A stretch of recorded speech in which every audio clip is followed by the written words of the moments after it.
Heavy rains caused a messy commute this afternoon, and more rain is moving in tonight. Chief Meteorologist Betsy Kling has been tracking those latest pop-ups, and we've been hearing the rumbles here, Betsy. Yeah, it has been notable across downtown Cleveland. It's day 2 of the fireworks, these courtesy of Mother Nature.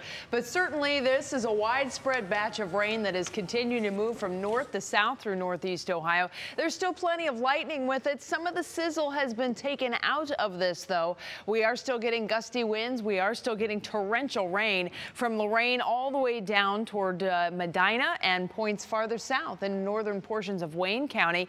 You can see this green line right along the edge there. That green line is an outflow boundary that will help to continue to propagate these showers, continue to lift, and that will continue to build more of these thunder showers. The best punch in these continues to move down toward areas of northeast Wayne County, and as we go through the rest of the evening, I think that will just continue to fade to the southeast with light to moderate to heavy rain. Now, as far as Worcester and Jackson Township, Canton into Ripley and Millersburg, you can kind of see how this will continue sinking southward. And again, periods of torrential downpours with quick rising waters, fast rising waters will be around, but then we'll kind of see it all going away as we go through the night.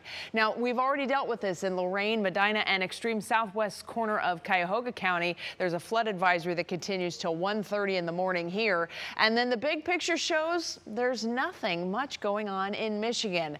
That's where a cold front is, and that cold front will have huge impacts in our forecast for tomorrow and beyond because drier air begins to move in. We have lots of great news to share with you in your full forecast coming up in just a couple minutes.